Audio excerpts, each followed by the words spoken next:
Chapitre 11. Robinson ne cessait d'organiser et de civiliser son île, et de jour en jour, il avait davantage de travail et des obligations plus nombreuses.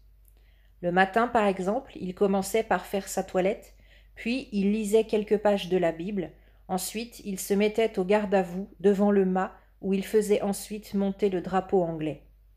Puis avait lieu l'ouverture de la forteresse. On faisait basculer la passerelle par-dessus le fossé, et on dégageait les issues bouchées par les rochers. La matinée commençait par la traite des chèvres, ensuite il fallait visiter la garenne artificielle que Robinson avait établie dans une clairière sablonneuse.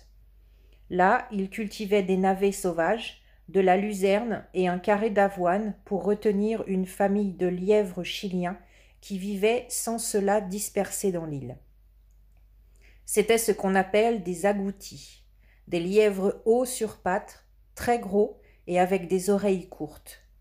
Plus tard, il vérifiait le niveau des viviers d'eau douce où prospéraient des truites et des carpes.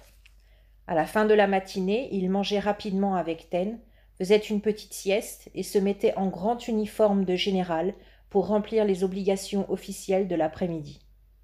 Il devait faire le recensement des tortues de mer, qui avaient chacune leur numéro de matricule, inaugurer un pont de lianes audacieusement jeté par-dessus un ravin de 100 pieds de profondeur en pleine forêt tropicale, achever la construction d'une hutte de fougères à la lisière de la forêt, bordant le rivage de la baie, qui serait un excellent poste d'afflux pour surveiller la mer sans être vu, et une retraite d'ombre verte et fraîche pendant les heures les plus chaudes de la journée.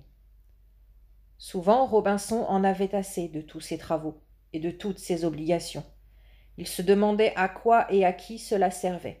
Mais aussitôt il se souvenait des dangers de l'oisiveté, de la souille des pécaris, où il risquait de retomber s'il cédait à la paresse, et il se remettait activement au travail.